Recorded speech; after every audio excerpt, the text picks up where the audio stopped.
Nalaglag ni Jacqueline yung putang inang lighter niya at nung pinulot niya ito at tumayo ay may putang inang napansin si Jacqueline sa photo booth.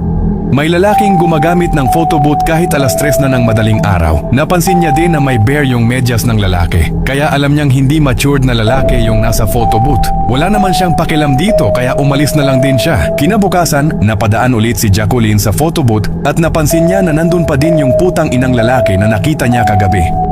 Nagtataka na siya at natatakot dahil tila ba ay hindi ito umalis sa loob simula pa kagabi. Malilate na sa trabaho si Jacqueline kaya pumasok na lang siya at tinanggal niya muna sa isip ito. Pero nung break time nila ay naiisip pa din ni Jacqueline yung nakita niya kaya chinika na niya ito sa kanyang workmate at sinabi niya na baka multo yung nakita niya.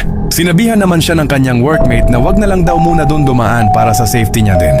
Pero dahil sa putang inang curiosity ng Jacqueline, ay putang inang yan doon pa din dumaan yung putang inang bobong bida natin. Hinarap niya lang yung takot niya at pagtingin niya nga sa photo booth, ay nandun pa din nga yung putang inang pinaghihinalaan niyang multo.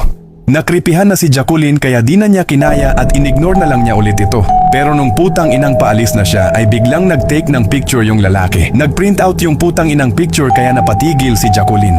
Umipon siya ng maraming lakas ng loob at tiningnan niya yung picture na lumas mula sa photo booth. Pagtingin niya sa picture ay biglang. Tapos sa likod niya ay unti-unting bumukas yung kurtina at bigla mong nakita na may mahal na pala siyang iba. Putang ina naman, alam mong may bago na siyang iba pero umaasa ka pa ding magiging kayo pa din sa dulo. Putang ina, tama na. It's time para sarili mo naman ang mahalin mo.